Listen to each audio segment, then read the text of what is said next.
Hey everybody, come on in the room.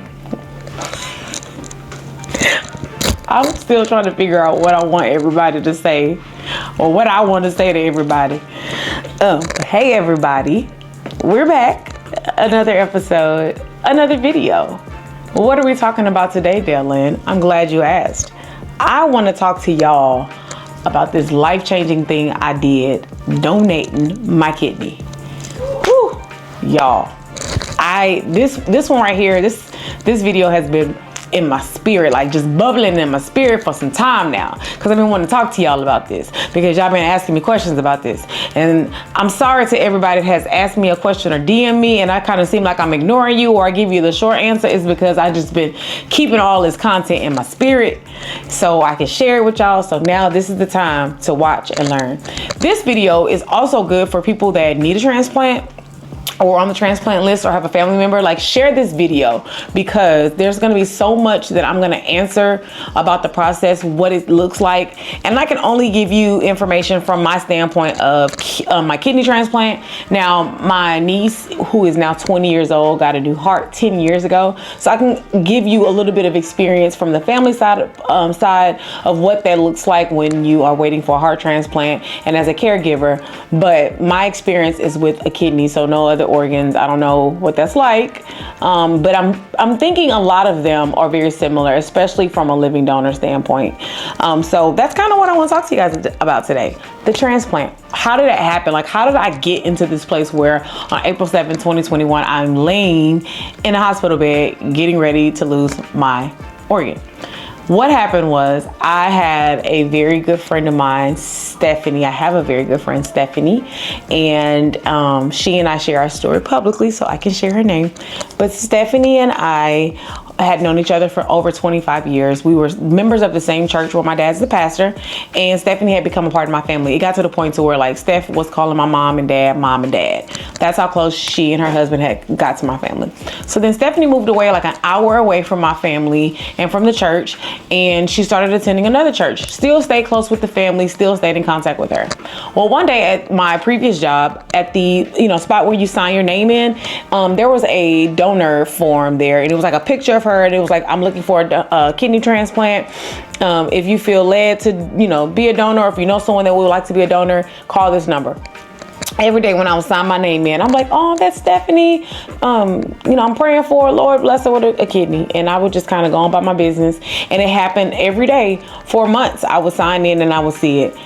Don't ask me why. Don't ask me how. Don't ask me what was I thinking. I just remember one day thinking to myself, I wonder what my blood type is. Just randomly one day at work. I wonder what my blood type is. And I remember I had to get a blood transfusion after my last child was born in 2019. So my doctor had my blood type, right then and there. I could just call and say, hey, what was my blood type? This is 2020 now, right? And so they tell me what my blood type is, and they're like, it's O positive. I'm like, okay, cool. So I just randomly DM Stephanie on Facebook. I was like, hey sis, like, what's your blood type? And she's like, O positive. I was like, oh, okay, cool. She was like, why? I said, because I'm contemplating, donating if I'm a match. And she was like, Dale, don't play with me. I said, no, seriously, I'm thinking about donating, my kidney to you. So fast forward months later, find out we're both, I'm a match for her. They do some blood tests and they make sure I'm healthy. They check all, my levels and everything, come back, I'm a match. So we go ahead on April 7th and we performed the surgery. I was like the 5th person that had said that they would want to donate for different reasons. Some people had high blood pressure. Somebody else was a diabetic, and the other ones, like, I think the other 2 just, got scared and backed out. They do tell you that if you want to back out from doing this transplant, you can. They were like, you have a patient advocate as the donor, and then the recipient has a patient advocate. And my patient advocate basically said, hey, for whatever reason, if you're afraid, and this is a family member or friend situation and you don't want to say to them, like, I don't want to do this, we can just let them know, like, medically it won't work, you're not a match. And that's not lying, because, you know, mentally you're not a match for this person. So I was like, no, I'm going all the way. Talked to my family about it. They were on board. My mom and just all the people that are really important to me, but more importantly, the people that are going to be taking care of my children while I'm going through this process. And everybody was like, yes, we support you. My mom was a little bit scared and worried because, like, she didn't have all of the information as to what to expect. But everybody was on board. And so that morning, my mother took me to the hospital. We did the transplant. I woke up in excruciating pain, but just like, is it over with? It's done. And Stephanie and I, we named our kidney. And the reason why we named it was because Stephanie had just gotten divorced and her ex-husband was always around and her last name was Jenkins. So we called the kidney Jenkins because I told her it would always be with her.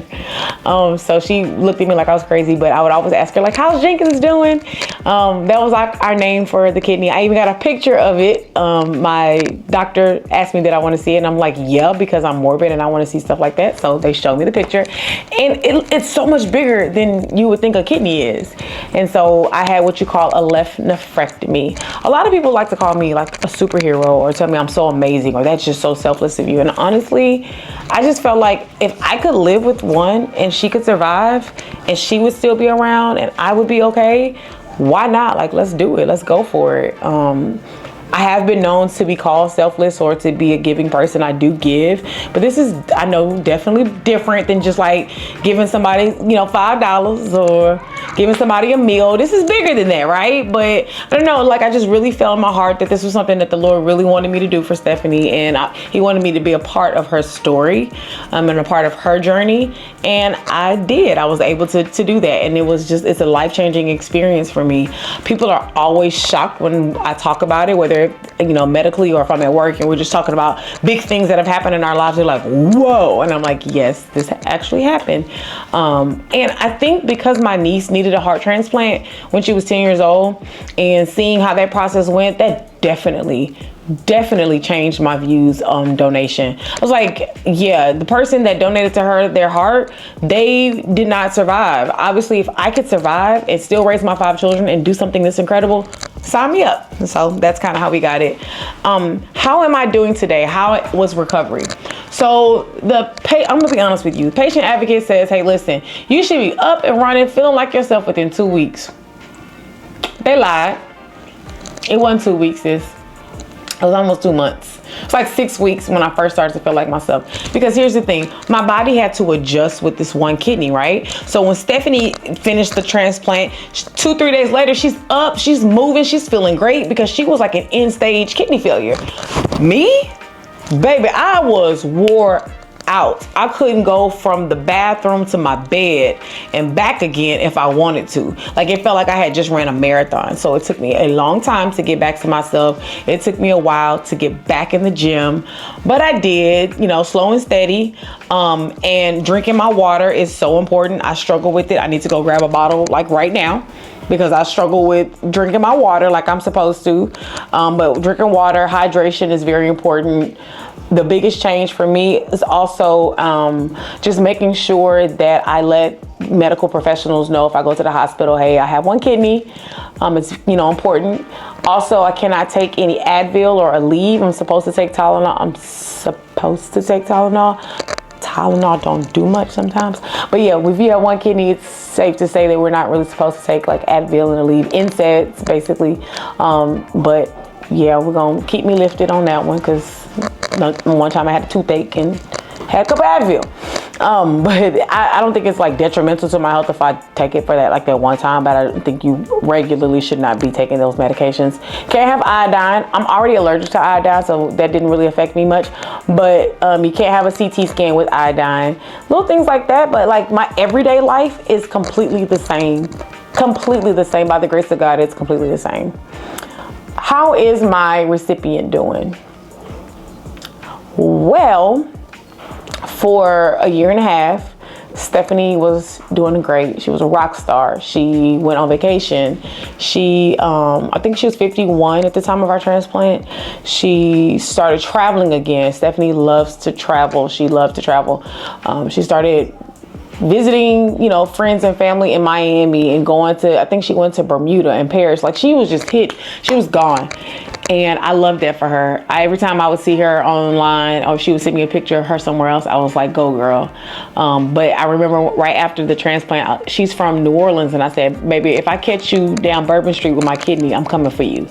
And I just remember Stephanie was just doing great.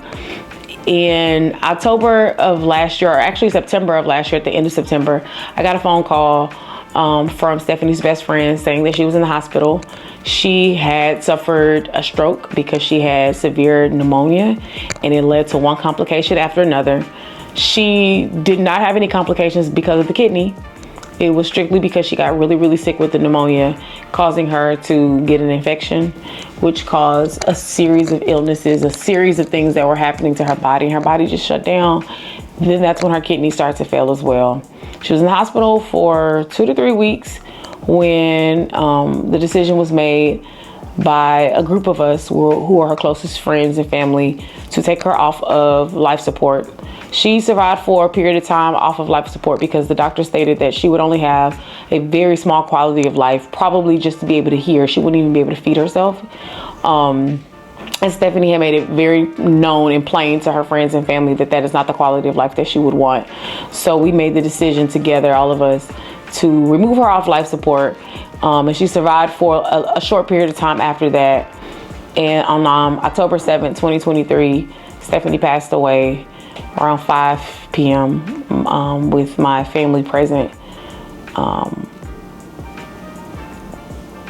don't talk about that day much because I try to think about all of the things that led us to that moment, all the great things that got us before that day, before that call in September. I try to focus on that portion of our relationship and our friendship. I'm so glad that I have text messages, Facebook posts, things that she shared between she and I that talks about how she considered me to be her earth angel, how grateful she was, how much she was looking forward to living, continuing to live. So glad I have those messages. So glad I have messages telling me how much she loved my parents, how much she, you know, couldn't wait to continue to love on them as she always did, how she wanted to take care of her in their old age or older age. I have all of these messages and like things that we shared that bonded us outside of just this transplant. At one point, when I was 17 years old and Stephanie was married, I went to stay with her and her husband at the time because he was sick with cancer.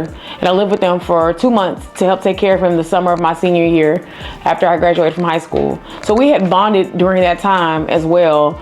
And our relationship was already very close, but this kidney really made us family. She wanted to make sure she took care of my children. She did whatever she could for them, whenever she could. She always sent a little extra something for them for school, for their birthdays. That's just the type of person she was before the transplant. And so after her passing, there's a void that was there. I knew that I would be devastated if she died, like I would be with any of my friends and family. I don't think I knew how hard I would take it. I took it very, very hard. Like, I struggled for a very long time. This past April would have been 3 years since, well, did make 3 years since our transplant. And I cried that entire day. It was a Sunday, I'll never forget. This past April, I cried and I was like, what is happening? Like, I did not expect these emotions. And I don't know what you could say all of it was from. Maybe I didn't really deal with it in October when it all happened. But I do know that a part of it was I had to grieve losing my kidney so suddenly. Like, I literally lost this part of me, and in my mind I'm thinking that she'd be around like 11 to 14, 15 years, and for her to only be here for, you know, the short amount of time that she was at 2 years, I wasn't prepared for that. For her to be cremated, I know this sounds weird, but she was cremated, and so was my kidney. I remember being at the hospital asking the nurses, like, can I get that back? And she was like, no, it has an infection, and no. But I was kind of like part serious, part not. But I was, you know, that's a part of me. I was born with this, and it's gone. So I struggle with that. And it's something that I don't really struggle with now so much, but what I do struggle with is just the fact that how quickly she was gone. I wish she was here to experience life the way she was living life. I wish I could see her again right now in the flesh, to be able to see the reward of such a big decision that I made. But I will say, in her absence, I'm making a choice every day to live life to the fullest with my one kidney. I struggled with the fact that if someone in my immediate family needed an organ, I won't be able to donate my kidney to them. If my mom, God forbid, my sisters, my children, if I was a match, I wouldn't be able to. I had to deal with all of those emotions, and thank you, Lord, for therapy. But yeah, I'm on the other side, or getting to the other side of that. And this transplant was just a small part of my story, a small part of some of the things that I've overcome. If you ask me, would I do it again? Absolutely. If I knew that I could still live a healthy life the way that I am today, absolutely. To give somebody else another chance, if you ask me, would I do it again, and Stephanie still only had from April of 2021 to October of 2023 to live, yeah, I'd still do it again, because it lengthened her days. I don't know how much time she would have had without the transplant, but those days that she did have, she definitely lived to the fullest. The last time I saw her was at my graduation party in August of 2023. And she was happy and bossing everybody around and being her regular Steph. And it just felt so good to be able to have those memories, and I can close my eyes and still see her moving and doing the things that she was doing, and making sure everybody was great in my party, and just celebrating me because of the sisterhood that we had. It's something I'll never forget. So this video is dedicated to you, Stephanie Renee Jenkins. I love you, I love you, I love you. Thank you for letting me be a part of your life. Thank you for letting me change your life in the process of changing my own. And if you have any questions that I probably left out about the kidney donation process and what that looked like for me, and recovery, and how do you start the donation, all of that stuff, as best as I can, drop a comment below and I will do my best to respond and answer any questions that you have. If you're even interested in me coming and speaking to anyone, or reaching out to someone that you know that might be on the fence about donation, let me know. I would love to speak to them and share my story with them. I would love to even talk to them a little bit about my niece's story and how that transplant saved her life. I would love to talk about how my weight loss played a part in helping me become a kidney donor so that I can help save someone else's life. But if you have any questions or you want to know anything else, you know where to go. Drop a comment below. I look forward to seeing you on my next video. Thank you so much for watching. It's your girl Dale, better known as Queen Dales, and I'll see you next time.